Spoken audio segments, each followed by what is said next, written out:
I am Julian, and I am 34 years old. Just last Thanksgiving, right as the turkey was being carved and the wine was being poured, my father looked me dead in the eye and announced he was stripping away my inheritance to give it to my golden child brother. He did this in front of our entire extended family, raising his crystal wine glass to toast my brother's supposed brilliance while openly and ruthlessly mocking my career and my life choices. While I sat there, quietly eating my dinner, my parents told over 20 different relatives that my brother Marcus was a real man who built real things, while I was just a low-level government paper pusher who lacked ambition, drive, and vision. They laughed at my expense. My aunts and uncles nodded in agreement, looking at me with that sickening, unforgettable mix of pity and absolute disdain. But there was one massive, catastrophic detail they didn't know. They didn't know that my brother's luxury real estate empire was a complete and utter fraud. They didn't know that the anonymous angel investor who had been keeping him out of federal prison and funding his lavish lifestyle for the last 3 years was actually me. And they certainly didn't know that I had just quietly reached into my pocket, pulled out my phone, and pressed send on a secure email that would completely bankrupt him before dessert was even served. Now, after the dust has settled, they are the ones begging for my help, facing the total collapse of their pristine image. Before I tell you exactly how I dismantled my family's toxic dynamic piece by piece and took back what was rightfully mine, hit that like button if you believe that karma always comes to collect its debts. And don't forget to let me know where you are watching from in the comments below. Now, let's go back to the exact moment the fuse was lit. The dining room of my parents' house in suburban San Antonio smelled of roasted turkey, expensive sage stuffing, and absolute, suffocating hypocrisy. It was a crisp November afternoon in Texas. The kind of day where the air bites just enough to make the grand stone fireplace in their living room feel welcoming. We were all gathered around my mother's massive, antique mahogany dining table, a table that had been the stage for countless family dramas over the decades. Aunt Clara was there, wearing far too much floral perfume and a judgment in her eyes that never quite faded. Uncle Robert was already on his third glass of top-shelf scotch, his face flushed red as he loudly debated golf swings. And sitting at the head of the table, right next to my beaming, fiercely proud father, was Marcus. Marcus is 3 years older than me, and he has spent every single one of those 37 years making sure everyone in a 50-mile radius knows exactly how successful he is. He is the CEO and founder of Harrison Properties. He wears custom Italian suits that cost more than some cars, flashes a heavy gold Rolex that catches the light every time he gestures, and drives a brand new, jet black Porsche. To my parents, he is the ultimate American dream realized. He is the sun, and the rest of us are just planets lucky enough to orbit his greatness. I, on the other hand, arrived at the dinner wearing a plain gray cashmere sweater and dark denim jeans. I intentionally took my seat near the end of the table, closest to the kitchen door, blending into the background as I always did. I watched the spectacle unfold with a quiet detachment. The clinking of silverware slowed as my father stood up. He picked up his wine glass and tapped his silver fork against it. The sharp, clear ringing sound cut through the loud chatter of the extended family, demanding total silence. "Family," my father began, puffing out his chest and looking around the room with the practiced gaze of a politician. "As you all know, since Grandfather Harrison passed away 2 years ago, the future of the family ranch has been up in the air. The 800-acre estate out in the hill country has been in our bloodline for 4 generations. It is a legacy of hard work, of grit, and of unparalleled vision. After much deliberation, countless late nights, and meetings with the estate lawyer, Eleanor and I have made a final decision regarding who will take over the property and carry our name into the future." He paused for dramatic effect. He let the silence hang in the air so heavily you could choke on it. Then, he looked down the long expanse of the mahogany table, past my uncles, past my cousins, landing his eyes directly on me. His gaze was cold, dismissive, and utterly devoid of warmth. "We are turning the deed over to Marcus," my father announced, his voice booming with pride. My mother gasped in delight and clapped her hands together, actual tears of joy welling in her carefully made-up eyes. She reached over and squeezed Marcus's arm. The rest of the table erupted into polite, enthusiastic applause. It just makes perfect sense, my father continued, projecting his voice so even the neighbors could probably hear the greatness of his firstborn. Marcus knows land. He knows development. He actually works hard and builds things that matter to the community. He has the entrepreneurial spirit of this family running through his veins. My father sighed heavily then, a theatrical, exaggerated display of disappointment designed entirely for my benefit. Julian, he said, shaking his head slightly, we know you have your comfortable little government desk job. You push papers. It's safe. It pays the bills and gives you a modest salary. But the ranch needs a visionary. It needs someone who isn't afraid to take risks, to get their hands dirty, and to maximize real estate value. Your brother has proven he can do that. I know you understand. Aunt Clara leaned over to me from the adjacent seat, placing a patronizing, heavy hand on my shoulder. Don't feel bad, Julian, she cooed loudly enough for the whole room to hear. We can't all be CEOs and millionaires. Someone has to do the boring paperwork and manage the files. There is honor in an honest day's work, even if it's invisible. I didn't blink. I didn't raise my voice. I didn't let a single ounce of the raging inferno inside my chest show on my face. I simply picked up my phone from my lap, unlocked the screen with my thumb, and opened my secure, encrypted email client. I typed a single, brief message to David, my personal wealth manager sitting in an office thousands of miles away. Execute the Harrison Properties withdrawal. All $7.1 million. Now, I hit send. I slipped the phone back into my pocket, picked up my crystal water goblet, and took a slow, methodical sip. Congratulations, Marcus, I said. My voice was completely flat, an emotionless void. I'm sure you have big plans for the land. Marcus smirked, leaning back in his grand dining chair like a king surveying his conquered subjects. Huge plans, little brother, he gloated. I'm going to bulldoze that rotting old barn, pave over the creek we used to play in, and put up 65 ultra-luxury homes. The profit margins are going to be astronomical once we rezone it. It's all about maximizing assets and knowing what things are truly worth. Maximizing assets, I repeated quietly, letting the words hang in the air between us. Exactly 1 minute and 40 seconds after I sent that email, the festive, self-congratulatory silence of the dining room was violently shattered by a harsh, aggressive buzzing sound. It was Marcus's phone.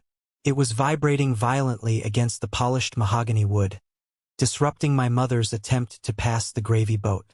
He glanced at the screen, rolled his eyes playfully for the audience, and silenced it.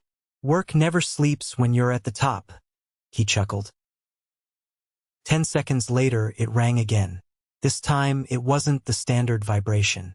It was a different ringtone, the urgent, shrill, piercing sound he exclusively assigned to his chief financial officer. Marcus frowned, his thick eyebrows knitting together. He picked it up.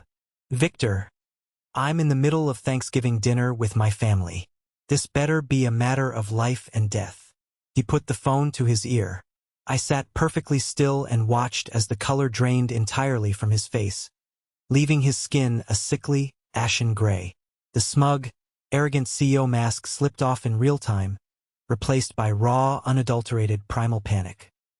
He stood up so fast his heavy wooden chair scraped loudly against the hardwood floor, causing Aunt Clara to jump.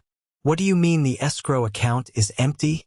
Marcus hissed into the receiver, his voice cracking, entirely forgetting his audience. What do you mean the capital is gone? That's impossible.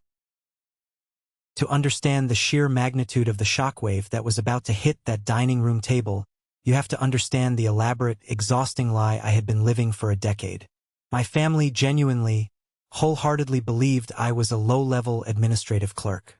For years, whenever we gathered for holidays or birthdays and they asked about my career, I gave vague, boring answers about compliance protocols, documentation filing, and municipal zoning codes. I let them believe I was making $60,000 a year clipping coupons and struggling to build a basic 401k for a retirement I would barely be able to afford. It was just easier that way. In my early 20s, I had tried to tell them the truth. I had tried to share my ambitions. But every time I opened my mouth to talk about finance or markets, my father would abruptly interrupt me to talk about Marcus's latest brilliant idea for a startup, or my mother would change the subject to how handsome Marcus looked in his new suit. Eventually, I learned the hardest lesson a son can learn. They didn't want to know me. They only wanted an audience for Marcus. So, I stopped trying, and I faded into the wallpaper. The reality of my life was something they couldn't even fathom. I am not a paper pusher. I am a senior vice president of strategic acquisitions at one of the largest, most aggressive private equity firms in North America. My job isn't filing municipal permits. My job is analyzing, structuring, and executing commercial real estate transactions and corporate buyouts worth hundreds of millions of dollars. I deal with hostile takeovers, massive asset liquidations, and high-stakes negotiations that determine the fate of entire corporations. I have a massive corner office with panoramic, floor-to-ceiling windows overlooking the Austin skyline. My performance bonus alone last year was more money than my father had earned in his entire lifetime of middle management sales. Richard, the ruthless CEO of my firm, once sat across from me after a grueling 48-hour negotiation and told me I had the coldest blood of anyone he had ever met in the industry. "You don't let emotion cloud the spreadsheet, Julian," Richard had said, swirling a glass of scotch after I successfully dismantled a failing tech company's real estate portfolio and sold it off in pieces. "You see the numbers, you see the weakness, and you execute without hesitation. That is exactly why you win. That is why you are my top guy." But Richard was wrong about one thing. When it came to my own family, I had a massive, glaring blind spot. I still craved their approval. I still desperately wanted them to be okay. 3 years ago, Grandfather Harrison called me out to the family ranch. It was late afternoon, the Texas sun casting long, golden shadows over the grazing cattle and the endless fields of bluebonnets. Grandfather was a tough, leather-skinned, self-made man who had built his fortune from the dirt up. He didn't care about flashy Italian suits, country club memberships, or who drove the newest car. He cared about integrity. He cared about substance. We sat on the wraparound porch of the old farmhouse, the wooden swing creaking gently as we nursed 2 glasses of his finest neat whiskey. "Your father thinks you're a pencil pusher," Grandfather said suddenly, his gravelly voice cutting through the sounds of the cicadas. He didn't take his eyes off the horizon. I smiled bitterly, staring down at my amber drink. "I know, Grandfather. Let him think what he wants." "Your father is a damn fool," the old man grunted angrily. He reached down beside his rocking chair and pulled out a thick, heavy manila folder. He tossed it onto the small wooden table between us with a loud thud. "I don't buy the act, Julian. I had my lawyers look into you. I know about the promotion to vice president. I know about the massive Dallas commercial merger you spearheaded last year. You've got a sharper mind for business than anyone else in this entire bloodline." I stared at him, utterly stunned, the glass freezing halfway to my lips. "You investigated me? I protect my investments," he replied sharply, turning to look me dead in the eye. "And this land, this ranch, this is my greatest investment. Marcus is a peacock. He talks a big game, he takes out loans he can't afford, and he builds houses that look pretty but have no solid foundation. He's hollow. If I leave this land to him, or to your father who enables his every whim, it will be subdivided, paved over, and sold off to the highest bidder before my body is even cold." Grandfather tapped a calloused finger against the thick folder. "This is an irrevocable trust. I've already signed it. The deed to this ranch, the mineral rights, the livestock, the equipment, everything is in your name. You are the sole legal beneficiary. But I am putting a strict lock on it. You cannot reveal this to your parents until after I am gone, and only when the time is absolutely right. I want you to see exactly who they are and how they treat you when they think they hold all the cards." I felt a massive lump form in my throat, choking off my air. It was the very first time in my entire life that someone in my family had truly seen me. Not as a shadow to Marcus, not as the disappointing second son, but as myself. "Thank you, grandfather," I whispered, gripping the folder tightly. But my inherent loyalty to my bloodline was a fatal flaw that would soon cost me dearly. 2 years ago, shortly after grandfather passed away and we attended his funeral, Marcus launched Harrison Properties. He was arrogant, deeply aggressive, and entirely out of his depth. Within 8 months, his lack of experience caught up with him. He was on the brink of total bankruptcy. He had over-leveraged his properties, taken out high-interest predatory loans, and his suppliers were threatening to walk off the job sites. My parents were frantic. They mortgaged their own house to help him, draining their retirement funds and the small college fund they had saved for their future grandchildren. But it wasn't enough to plug the sinking ship. Sitting in my high-rise office, looking secretly at the public financial models of my brother's doomed company, I made a decision born out of deep guilt and a misplaced sense of brotherly duty. I contacted David, my personal wealth manager. I instructed him to set up a complex blind trust routed through a shell company in Delaware. Through that untraceable entity, I quietly injected $7.1 million of my own hard-earned money into Harrison Properties as an anonymous angel investor. I didn't do it to get credit or praise. I did it because I didn't want my parents to lose their home to foreclosure. I wanted Marcus to finally succeed and stabilize. I genuinely thought the massive capital injection would give him the breathing room he desperately needed to hire competent accountants, fix his broken supply chain, and build a legitimate, lasting business. For 2 whole years, the plan seemed to work flawlessly.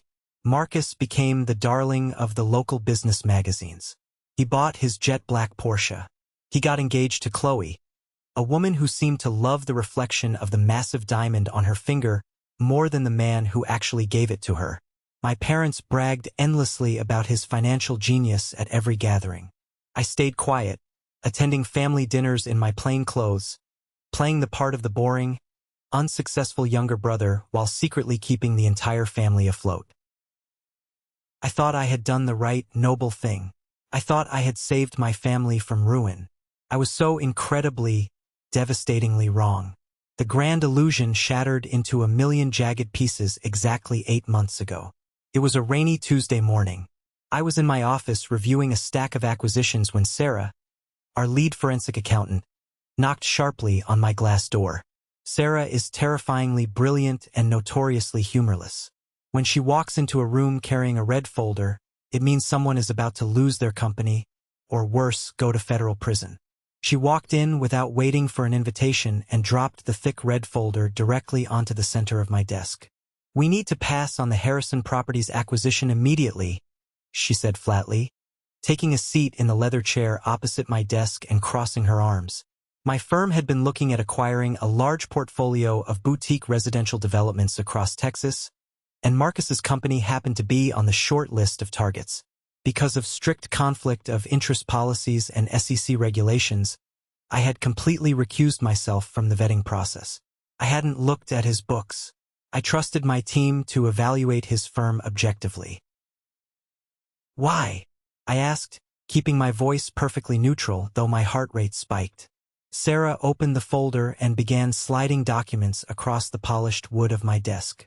Bank statements, supply invoices, wire transfer logs, and internal emails.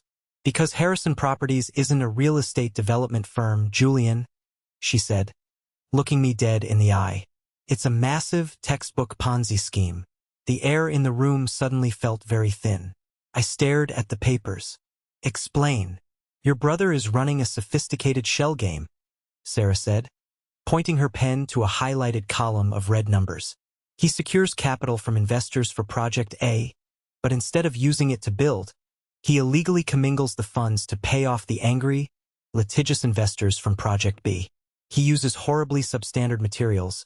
We're talking severe structural risks, cheap drywall, and cracked foundations, and he bribes local municipal inspectors to look the other way so he can pass code." She paused, taking a breath. "But that's not even the worst part." She slid a glossy photograph across the desk. It was Marcus, grinning wildly, standing next to a brand new, custom white Lamborghini. Next to him was Chloe, holding a bottle of champagne. 2 years ago, Sarah continued, her voice grim, he received a massive $7.1 million capital injection from an anonymous blind trust. That money was legally restricted for commercial development and operational overhead. Instead, he funneled nearly $3 million of it into a subsidiary offshore account under his fiancée's name to avoid taxes. He used that stolen money to buy this Lamborghini for her. He used it to buy a luxury ski condo in Aspen. He used it to maintain the illusion of a billionaire lifestyle while his actual company hemorrhages cash daily. Without that anonymous angel investor's money propping him up, his company is entirely insolvent. He is actively committing federal wire fraud, tax evasion, and investor fraud. I stared down at the paperwork. The numbers didn't lie. They never do. My own brother had taken the money I gave him to save our parents' retirement, and he used it to buy luxury supercars and ski chalets. He was scamming innocent people out of their life savings. He was building houses that could literally collapse on the families living inside them. He was a monster wearing a tailored suit. Take them off the acquisition list, I told Sarah, my voice eerily calm, though a roaring fire had just ignited in my chest. Bury the file. Do not mention this to anyone in the firm. When she left the room, I locked the heavy wooden door. I walked over to the floor-to-ceiling window overlooking the city below. I gripped the cold metal of the window sill until my knuckles turned stark white. The betrayal was a physical, crushing weight in my chest. It wasn't just that he was a criminal. It was the absolute disrespect for the sacrifice that had been made for him. For weeks, I agonized over what to do. Couldn't sleep. If I pulled my funding, his company would collapse instantly. The SEC would investigate. He would face severe prison time, and the ensuing scandal would destroy my parents' social standing. But if I let it ride, I was actively complicit in a massive, ongoing fraud. I decided to test the waters of my family's loyalty one last time. I called Uncle Robert, the supposed moral compass and elder statesman of the family, under the guise of asking for some career advice. I casually mentioned that I had read an article in the Wall Street Journal about real estate firms over-leveraging themselves, and asked if he thought Marcus was playing it safe. "Julian, please," Uncle Robert scoffed loudly through the phone, the sound of ice clinking in his glass. "Don't be jealous. It's beneath you. Marcus is a financial genius. You should be taking notes from him instead of worrying about his business practices. Focus on your little government pension and let the big boys handle the real money." That was the exact moment the remaining warmth in my heart turned to solid ice. There was no saving them. They didn't want to be saved. They wanted to worship a false idol. The final, explosive trigger was the phone call from my father, exactly 3 weeks before Thanksgiving. "Julian," my father had said, his tone dripping with unearned authority and condescension. "Your mother and I have been talking. The ranch is simply too much responsibility to leave in limbo.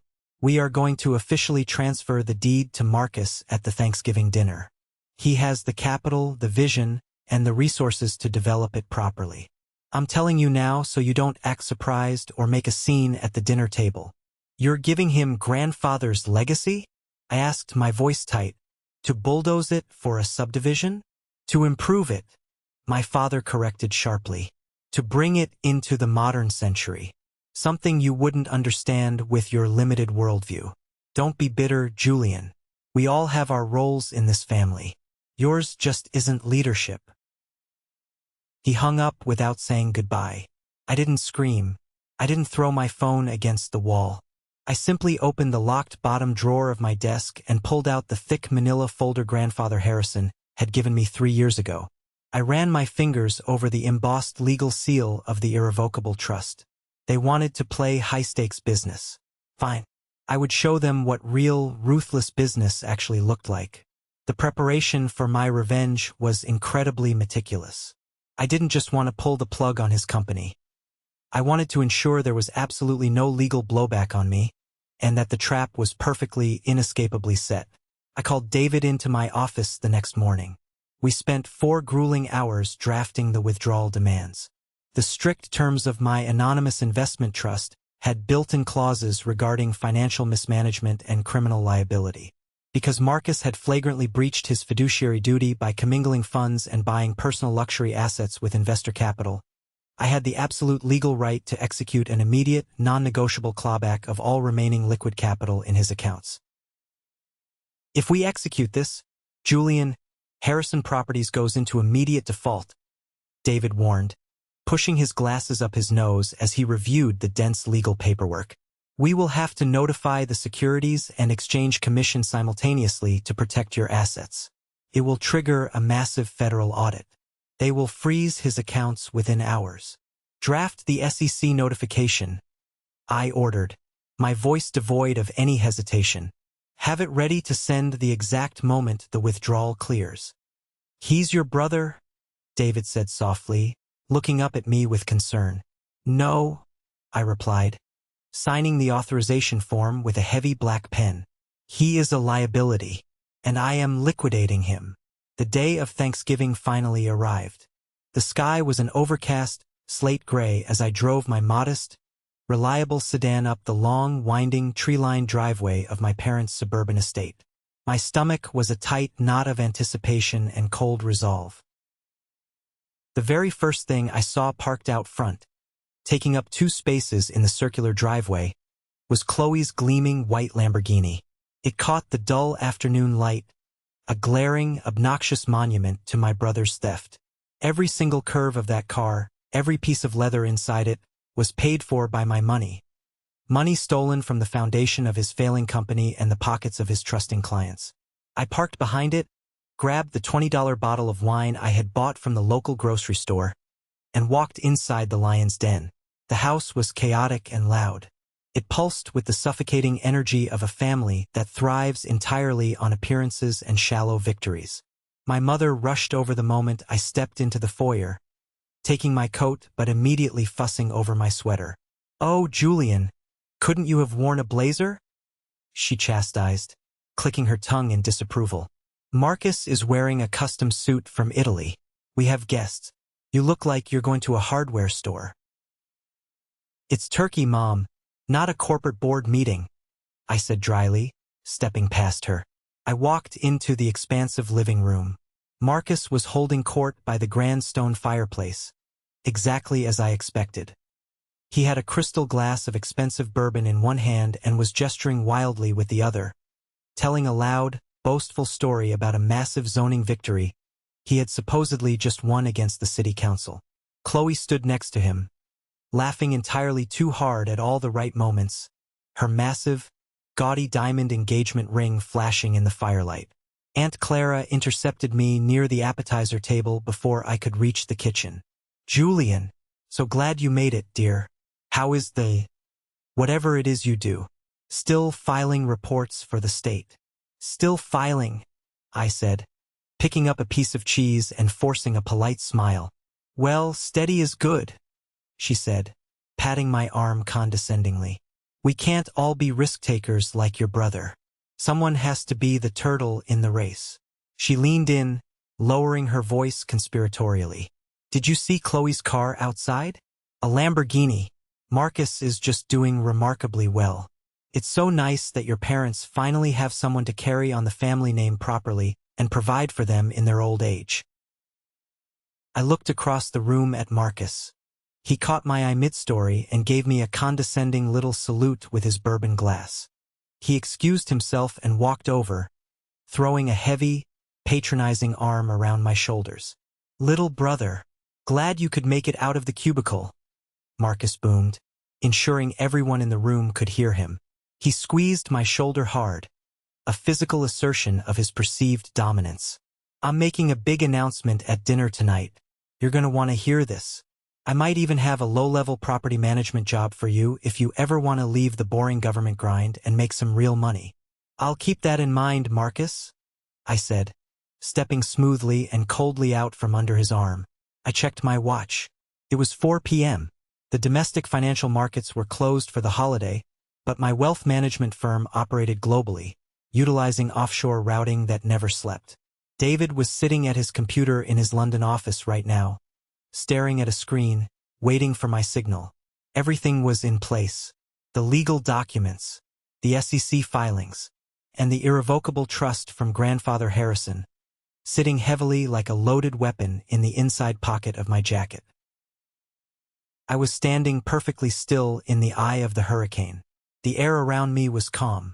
The family was smiling, oblivious to the impending doom. The turkey was being carved in the kitchen. They had absolutely no idea that a Category 5 financial storm was currently sitting in my outbox, waiting for a single, devastating tap of my thumb. When my father finally called everyone to the dining room table, I took my seat near the kitchen door. I placed my phone face up next to my water glass. I watched my mother serve the mashed potatoes with a silver spoon. I watched my father pour the expensive red wine. And then, my father tapped his glass. The room went silent, and my meticulously planned execution began. "What do you mean the escrow account is empty?" Marcus hissed into his sleek smartphone. His voice was a frantic, strained whisper that carried effortlessly across the sudden, dead silence of the dining room. My mother had literally frozen mid-motion, the heavy silver gravy boat suspended delicately over a steaming plate of mashed potatoes. Aunt Clara's jaw was slack, a piece of dinner roll halfway to her mouth. Uncle Robert had set his expensive Scotch glass down so hard the crystal clinked sharply against the mahogany wood, the amber liquid sloshing over the rim. Every single pair of eyes in the room was locked onto the family's golden child, watching the invincible, untouchable CEO crumble in real time. "Victor, listen to me," Marcus barked, his face turning from a sickly, pale ash gray to a mottled, panicked red. "Listen to me right now and stop hyperventilating. You call the bank manager. I have his direct cell number in the Rolodex. You tell him there has been a routing error.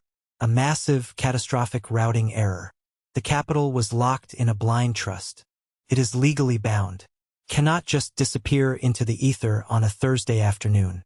It is legally restricted for our commercial real estate overhead. Call the fraud department immediately. Tell them we've been hacked." He paused, listening to his chief financial officer on the other end of the line. The thick veins in Marcus's neck were bulging aggressively against the stiff collar of his custom Italian shirt. His breathing became shallow and erratic, like a man who had suddenly forgotten how to pull oxygen into his lungs. "A withdrawal demand?" Marcus shouted, entirely losing all pretense of his carefully cultivated executive composure. He was practically spitting the words. "Executed by who? We didn't authorize a clawback. Nobody from the board authorized anything. Who the hell authorized a $7 million clawback in the middle of Thanksgiving dinner?" I picked up my white linen napkin, folded it neatly into a perfect square, and placed it intentionally next to my dinner plate. The sound of my heavy wooden chair sliding back against the hardwood floor was loud enough to break the hypnotic trance that had fallen over the room. I stood up slowly. I didn't rush. I didn't smile. I didn't show a single ounce of the adrenaline that was currently surging through my veins. I let the absolute gravity of the moment settle over the table like a heavy, suffocating blanket of lead. I reached into the inside breast pocket of my gray cashmere sweater. I pulled out a thick, professionally bound document printed on heavy stock paper. It was the complete forensic accounting report my team had compiled, complete with SEC filing timestamps, offshore bank transfer logs, and copies of heavily doctored invoices. I tossed it onto the exact center of the table. It landed right next to the massive roasted turkey with a heavy, satisfying thud that made Aunt Clara physically jump in her seat. "Victor cannot call the bank manager, Marcus," I said. My voice was incredibly calm, remarkably steady, and it cut through his blind panic like a surgical steel scalpel. "The bank didn't make a routing error. Your accounts haven't been hacked. The fraud department cannot help you, and your CFO cannot stop the withdrawal process." Marcus slowly lowered the phone from his ear. His hand was shaking so violently he almost dropped the device. His eyes darted toward me, wide with wild, uncomprehending confusion. "Julian, sit down," he commanded, though his voice lacked any of its usual booming authority. "I am dealing with a massive corporate crisis right now. This is big boy business. This isn't your department. Let the adults handle this. I know exactly what kind of business it is, I replied, taking a deliberate step toward the center of the dining table. I authorized the clawback, Marcus. I pulled the funding. All $7.1 million of it. It's gone. It's out of your reach permanently. The room went so quiet you could hear the oak logs crackling in the fireplace on the other side of the living room. My father stood up abruptly, his face flushed with sudden, indignant anger. Julian, what is the meaning of this? My father demanded, puffing out his chest and using his best authoritative, patriarchal voice. What kind of sick, twisted joke are you playing? Your brother is dealing with a severe financial emergency, and you are trying to make it about yourself. It isn't a joke, Dad, I said, keeping my eyes locked dead on Marcus, watching the realization slowly begin to dawn behind his arrogant eyes. 3 years ago, when Harrison Properties was on the absolute brink of total bankruptcy, when you and Mom secretly mortgaged this house, when you drained your retirement accounts and the college funds you had set up for your future grandchildren just to bail him out, it wasn't enough. You didn't even scratch the surface of his debt. He was drowning. He was weeks away from losing everything and dragging your names through the mud. I pointed a firm finger directly at Marcus, who was now staring at me with a look of pure, unadulterated horror as the puzzle pieces began to forcefully lock together in his mind. I was the anonymous angel investor, I stated, my voice echoing clearly off the walls. I set up the Delaware Shell Company. I routed the money through David, my private wealth manager in London. I gave you $7.1 million of my own personal capital to save this family from financial ruin and public humiliation. I did it because, foolishly, I actually believed you wanted to build something legitimate. I wanted you to succeed. My mother let out a sharp, ragged gasp, dropping the gravy boat entirely. It hit the table with a clatter. The dark, rich brown liquid spilled violently across the pristine, hand-stitched white linen tablecloth, ruining the perfect holiday aesthetic she had spent 3 days obsessing over. You, Aunt Clara blurted out, her eyes wide, staring at me as if I had just grown a second head. Julian, that's impossible. You don't have that kind of money. You work a desk job for the government. You file reports for a living. I am a senior vice president of strategic acquisitions for a global private equity firm, Aunt Clara. I corrected her firmly, refusing to break eye contact with my brother. I evaluate, buy, and dismantle companies that make Harrison Properties look like a neighborhood lemonade stand. And exactly 8 months ago, my firm was formally asked by a third party to evaluate Marcus's company for a potential multimillion-dollar buyout. I gestured to the thick red document sitting ominously next to the ruined tablecloth. That is a certified forensic accounting audit, I said, projecting my voice so every single relative at the table could hear the undeniable truth. Because of conflict of interest regulations, I recused myself from the vetting process. But my elite team of auditors ripped his books apart line by line. And do you know what they found, Dad? They didn't find a visionary real estate developer. They found a criminal. They found a man running a massive textbook Ponzi scheme. Shut up, Marcus screamed, slamming his fist onto the table so hard the silverware rattled. Don't you dare listen to him. He's lying. He's jealous.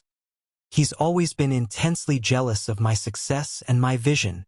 There is no success, Marcus, I fired back, my voice rising just enough to completely dominate the acoustic space of the room. There is only theft. You take money from new, unsuspecting investors to quietly pay off the lawsuits from your old, angry investors. You use horribly substandard, dangerous materials in your builds. You bribe city inspectors to look the other way on cracked foundations.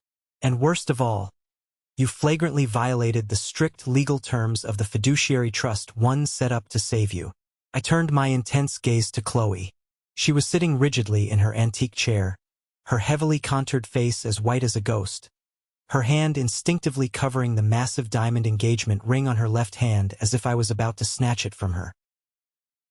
My capital was strictly, legally allocated for commercial development and operational overhead. I explained, letting the deep, profound disgust bleed into every syllable. Instead, Marcus funneled $3 million of it into an offshore subsidiary account registered in Chloe's name to illegally avoid federal taxes. He used my money to buy the custom white Lamborghini sitting in your driveway right now. He used my money to buy a luxury ski chalet in Aspen. He used my money to pay himself a massive, unearned salary so he could walk around town and pretend he was a titan of industry. Julian, that is quite enough, my father yelled, stepping menacingly toward me. His hands balled into tight fists. You are completely ruining Thanksgiving with these outrageous, slanderous lies. I will not have you disrespect your brother in this house. The SEC doesn't deal in lies, Dad, I said coldly, standing my ground. They deal in wire transfers. When I executed the withdrawal of my capital 15 minutes ago, the legal framework of my trust automatically triggered an immediate mandatory notification to the Securities and Exchange Commission in Washington. By Monday morning, his corporate accounts will be entirely frozen. There will be federal agents walking out of his shiny downtown office carrying boxes of hard drives. He is completely, irreversibly insolvent. Marcus collapsed back into his chair as if his strings had been cut. He looked like a man who had just been hit head-on by a speeding freight train. The smartphone slipped entirely from his sweaty fingers and clattered loudly onto the hardwood floor. You destroyed me, Marcus whispered, his voice trembling violently with a pathetic mix of impotent rage and absolute, bottomless terror. You actually destroyed my company. No, I corrected him, feeling a deep, profound sense of finality settling comfortably in my chest. A weight I had carried for years finally lifting. I just took my foundation out from underneath your fragile house of cards. You destroyed yourself. The grand, carefully curated illusion of the perfect, successful American family was officially dead on the dining room floor, bleeding out right next to Marcus's dropped cell phone. My mother began to cry, not the delicate, polite, easily dabbed tears she usually used to garner sympathy at country club luncheons, but harsh, ugly, breathless sobs of genuine, unadulterated panic. She rushed around the long table, nearly tripping over her expensive heels, and grabbed my arm. Her perfectly manicured fingers dug painfully into the soft wool of my cashmere sweater. Julian, please, she begged, her voice high-pitched, desperate, and cracking under the strain. Please, you have to stop this right now. Call your wealth manager back. Call him this second. Tell him it was a terrible mistake. Tell the government it was just a family misunderstanding. He is your brother, Julian. Your own flesh and blood. You have the money. You can fix this. If he goes to federal prison, the family name will be completely ruined. We will lose everything. The scandal will destroy us. I looked down at my mother's hands gripping my arm so tightly her knuckles were white. In that split second, I didn't see a grieving mother. I saw the reality of her affection. I thought about the decades I spent sitting quietly in the corner of this very house, swallowing my pride, suppressing my own achievements while she paraded Marcus around like a prize-winning thoroughbred. I remembered being bullied in high school, coming home with a bruised face, only for her to tell me to stop being so sensitive because Marcus had an important football game that weekend and I was ruining the mood. I thought about how effortlessly, how quickly she was willing to ask me to sacrifice my own professional integrity, my legal standing, and my hard-earned wealth just to protect her favorite son from the completely justified consequences of his own heinous crimes. She didn't care about the families Marcus had scammed. She didn't care about the contractors who hadn't been paid. She only cared about the family name. She only cared about the optics. I gently but incredibly firmly removed her hands from my arm and took a deliberate step back, creating a physical boundary between us. I cannot fix it, Mom, I said flatly, my voice devoid of any warmth. And even if I possessed the power to rewind time, I wouldn't do it. I gave him $7 million of my own money to build a lasting legacy. I gave him a lifeline that nobody else in the world would have given him. And he used it to buy a Lamborghini, live like a king, and commit felony fraud. I am officially done enabling him. I am done being the silent, invisible safety net for his massive ego. My father's face contorted into an incredibly ugly mask of pure, unbridled rage. The patriarch of the family couldn't handle the sudden, violent shift in power dynamics. He couldn't handle the undeniable fact that the son he had repeatedly dismissed as a loser, the son he had just publicly humiliated minutes ago, was standing in his dining room holding the executioner's axe over his golden child's neck. "You arrogant, ungrateful bastard." My father spat, pointing a trembling, furious finger inches from my face. "You think you can just waltz in here on a holiday, destroy your brother's life, tear this family apart, and act like you are the supreme moral authority? You are dead to me. Do you hear me? You are completely and utterly cut off from this family. I will contact the estate lawyer first thing tomorrow morning. You are officially written out of the will, and you can absolutely forget about getting your hands on a single acre of grandfather's ranch. The inheritance goes to Marcus to help him rebuild his business. Now get the hell out of my house." I stared at him. I let his hollow, desperate threats echo in the silent, tense room. This was the moment I had waited for. This was the exact, undeniable scenario Grandfather Harrison had predicted 3 years ago sitting on that creaking porch in the hill country. Grandfather knew exactly how they operated. I didn't flinch. I didn't raise my voice to match his screaming. I reached into the inside pocket of my jacket for the second time. I pulled out the heavy, legally bound manila folder that had been sitting in my office safe for 3 years. I held it up high for the entire room to see. "You cannot write me out of the inheritance regarding the ranch, Dad," I said, my voice dropping an octave, ringing with an absolute, unshakable authority that made him freeze. "And you certainly cannot give it to Marcus." My father scoffed, a nervous, erratic, dismissive sound. "I am the executor of your grandfather's estate, Julian. I make the final decisions. I hold the power." "No, you don't," I replied smoothly. I tossed the manila folder onto the table, placing it right on top of the red forensic accounting report. "That is an irrevocable trust document. It was signed, notarized, and legally filed with the county clerk 3 years ago by Grandfather Harrison. He knew exactly what Marcus was. He knew Marcus was a fraud who would pave over a century of our family's history just to make a quick buck and fund his lifestyle. And more importantly, Grandfather knew that you would stand by and let him do it. My father stared down at the folder as if it were a highly venomous snake coiled on his dining table. He didn't move to touch it. His bravado was rapidly evaporating, replaced by a creeping dread. "For those who don't understand trust law," I said, addressing the room but keeping my eyes on my father, "an irrevocable trust cannot be modified, amended, or terminated without the permission of the grantor's named beneficiary. Grandfather legally transferred the deed of the entire 800-acre estate, all the mineral rights beneath it, the livestock, and the farming equipment directly into my name before he died. The ranch is already mine. It has been legally mine for years. I am the sole, uncontested legal owner." I took a step closer to my father, lowering my voice so only he could feel the true weight of my words. "You have absolutely no legal standing to give it to anyone, Dad. You were essentially sitting at the head of this table, acting like a king, offering Marcus a piece of property that belongs entirely to me." The silence that followed was completely deafening.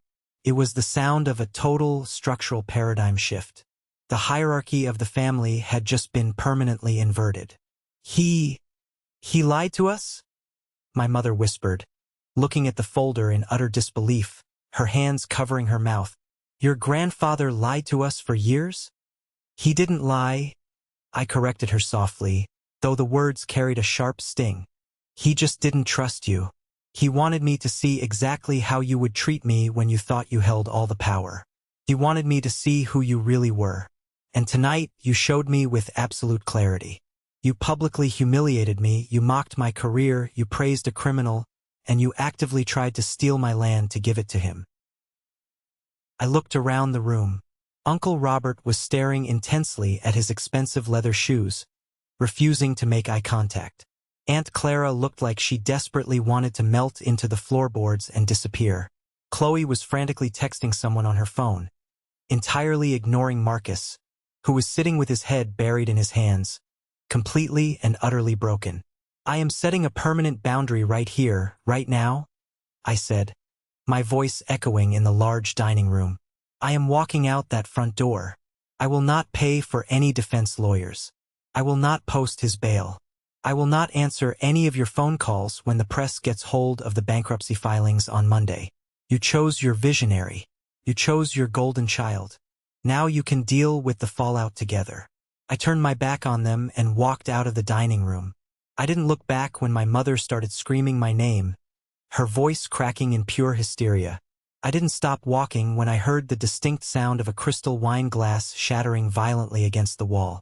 I walked out the front door, into the crisp, biting evening air, and as I walked toward my car, I felt lighter than I had in 34 years. Let's pause for a moment. Thank you for staying with me this far. You're truly amazing. Please help me by liking the video and commenting the number 1 below so I know you've been here with me until this point. This not only helps more people discover this story, but also lets me know that my experiences mean something to someone. Your support is the greatest motivation for me to keep sharing the rest of this journey. The fallout from that Thanksgiving dinner was swifter, far more brutal, and vastly more public than even my most cynical financial projections had anticipated. By early Monday morning, the news had officially hit the local business journals and the regional financial papers. The headlines were utterly merciless, plastered across every screen in the city. Harrison Properties files emergency Chapter 11 bankruptcy amid sweeping federal fraud probe. Local real estate wunderkind accused of multi-million-dollar Ponzi scheme. The Securities and Exchange Commission moved with terrifying, bureaucratic efficiency. Because my withdrawal had triggered an automatic fraud alert tied to a federally regulated blind trust, they didn't waste time with subpoenas. They moved straight to asset freezing. Every single corporate account, payroll account, and personal bank account linked to Marcus was locked down before he even finished his morning coffee. At 9 a.m. sharp, a team of federal agents in dark windbreakers walked into the shiny, glass-walled downtown office of Harrison Properties. They ordered the shocked employees to step away from their desks. They spent 6 hours carrying out boxes of physical ledgers, hard drives, and server towers. The image of Marcus being escorted out of his own building, looking disheveled and pale, was broadcast on the local noon news. Marcus's carefully constructed world evaporated overnight. The wealthy, elite investors who had previously praised his supposed genius at country club galas were now lining up with high-powered, ruthless attorneys to file massive civil lawsuits. The local contractors, the plumbers, the electricians, the carpenters, who had been continuously stiffed on their payments, immediately padlocked the active construction sites, spray-painting "thief" across the plywood boards of his half-built luxury homes. But the deepest, most devastating betrayal for Marcus didn't come from the government or the angry courts. It came from inside his own house. Chloe, the woman who had happily spent stolen investor money on designer clothes, first-class flights, and luxury vacations, proved very quickly that her loyalty was entirely transactional. The moment the SEC began aggressively looking into the offshore subsidiary accounts registered in her name, she panicked. She realized she was facing potential jail time as an accessory to wire fraud. She didn't stand by her man. Instead, she hired a ruthless, highly expensive criminal defense attorney and immediately struck a deal with the federal prosecutors. In exchange for full legal immunity and a promise of no jail time, Chloe handed over absolutely everything. She provided the secondary hidden ledgers. She handed over thousands of incriminating emails. She provided text messages where Marcus explicitly admitted to using new investor money to pay off old debts. She handed the prosecution a perfectly wrapped, undeniable case. She broke off the engagement via a formal, cold letter delivered by her lawyer to Marcus's holding cell. She packed her designer bags and left him. But she didn't get to keep the spoils of his crimes. The federal government ensures that crime doesn't pay, at least not when they catch you. I received a highly satisfying update from David, my wealth manager, 2 weeks later. The bank, working in direct tandem with the Federal Asset Forfeiture Division, moved aggressively to repossess all the luxury vehicles bought with the stolen funds. It happened on a Tuesday afternoon. The custom white Lamborghini was loaded onto a heavy flatbed tow truck right out of my parents' suburban driveway, where Chloe had abandoned it to avoid being seen with it. My mother had to stand on the porch and watch it happen in front of the entire neighborhood. Marcus's beloved, jet black Porsche suffered the exact same humiliating fate, towed away from his luxury downtown condo while local news cameras, tipped off by an anonymous source, filmed the entire spectacle. My parents were utterly, comprehensively devastated. The pristine social standing they had spent decades meticulously cultivating crumbled to dust in a matter of days. They could no longer attend their prestigious country club dinners. They couldn't show their faces at the neighborhood homeowners association meetings without facing the burning, judgmental stares of people who had actively lost their life savings investing in their son's fraudulent company. Worse still, the financial reality set in. Because my parents had secretly mortgaged their fully paid-off home to bail Marcus out in the early days of his failing business, they were now facing a severe financial crisis of their own. The bank called in the loan. With Marcus's assets frozen and the civil lawsuits piling up, there was no money to pay the mortgage. The comfortable retirement they had planned, the safety net they thought they had, was entirely gone.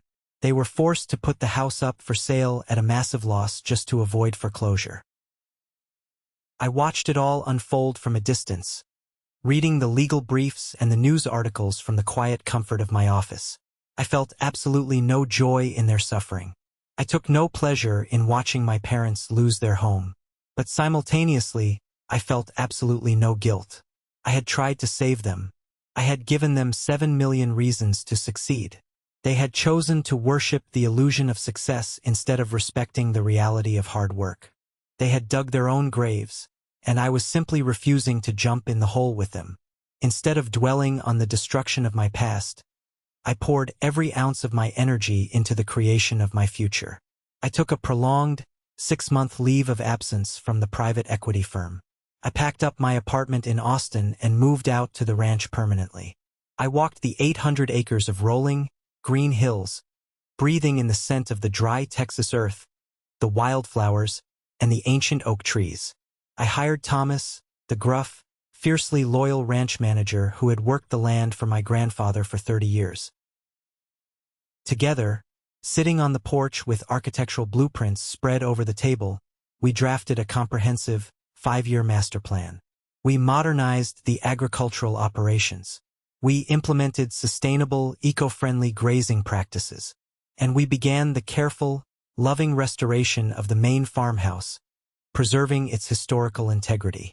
"Your grandfather would be incredibly proud of you, Julian," Thomas told me one late afternoon, leaning against a newly repaired cedar fence, looking out over the herd. "He knew you had the spine for this. He knew you wouldn't let the corporate vultures pick the bones of this place clean. I didn't pave over the creek. I didn't bulldoze the old barn to build a soulless subdivision. I preserved the history, honoring the blood, sweat, and tears that had built our family legacy in the first place. I was finally building something real, something that would last for generations, and I was doing it entirely on my own terms." 6 months passed, turning the page on the darkest chapter of my life.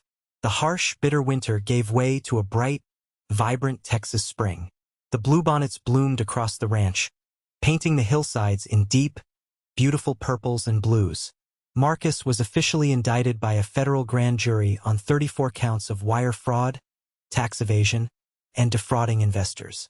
Because of the overwhelming evidence, mostly provided by his ex-fiancée Chloe, his legal team advised him to take a plea deal. He was facing significant federal prison time, likely a minimum of 8 to 10 years. His high-priced defense attorneys were bleeding my parents dry, taking whatever small scraps of savings they had left after the sale of their home.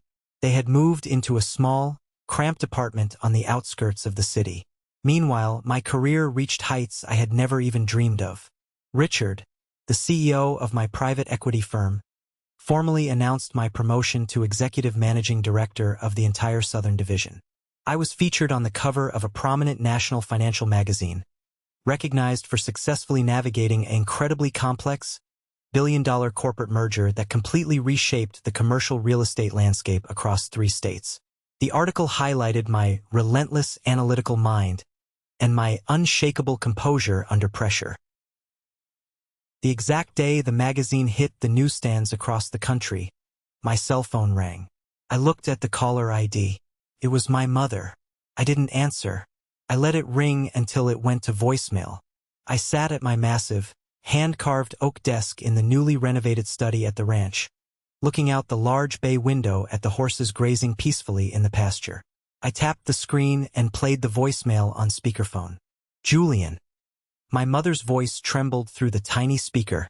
She sounded incredibly old, deeply exhausted, and uncharacteristically fragile.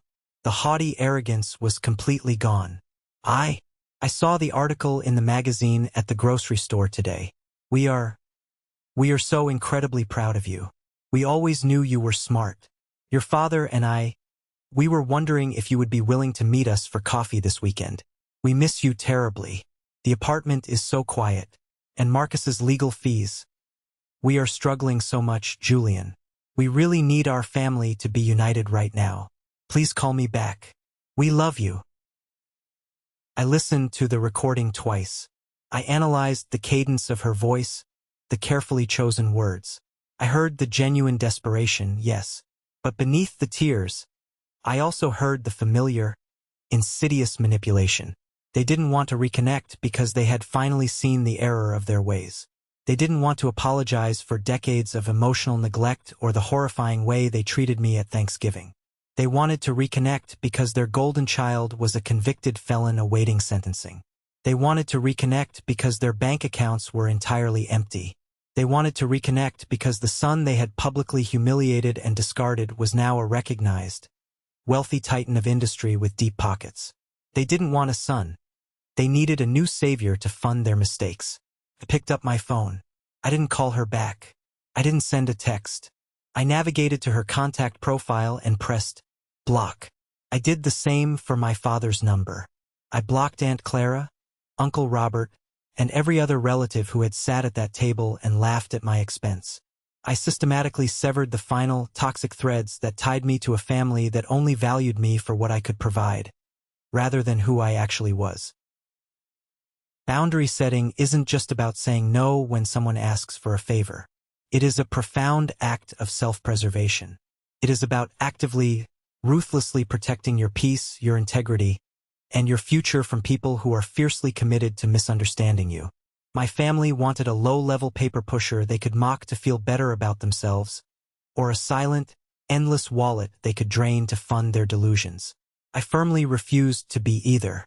That evening, as the workday came to a close, I stepped out onto the expansive wraparound porch of the restored farmhouse. The sun was setting, painting the massive, endless Texas sky in brilliant, sweeping strokes of fiery orange, deep purple, and bruised red. The air was cool and smelled of fresh pine and distant rain. I held a heavy crystal glass of Grandfather Harrison's favorite neat whiskey. I took a slow sip, letting the familiar burn settle in my chest. I looked out over the sprawling acres of land that were legally, undeniably mine. I didn't win this land by fighting my family in a bitter, drawn-out court battle. I didn't win it by endlessly seeking their approval, or by trying to shout my worth across a crowded dinner table to people who were determined not to listen. I won it because I stayed incredibly quiet. I worked relentlessly hard in the shadows. I built real, undeniable skills. And when the time came, I simply allowed the absolute truth to be my ultimate weapon. I stepped back and let the garbage take itself out. Sometimes the absolute most powerful thing a man can do in this world is to calmly stand up, push his chair back, and walk away from a table where respect is no longer being served. Thank you for joining me on this journey today. Healing from deep family betrayal is never a straight line, and setting firm boundaries with the very people who raised you is, without a doubt, one of the hardest, most agonizing things you will ever have to do in your life. But I promise you, from the bottom of my heart, the absolute peace and clarity you find on the other side is worth every single difficult step. Have you ever faced something similar with your own family? Have you ever had to walk away from a toxic dynamic to save yourself and your own sanity? Share your story in the comments below. I read every single one of them, and your courage in sharing helps others realize they are not alone in their struggles. And don't forget to like and subscribe so you don't miss the next journey we take together. Until next time, stay strong, know your absolute worth, and aggressively protect your peace.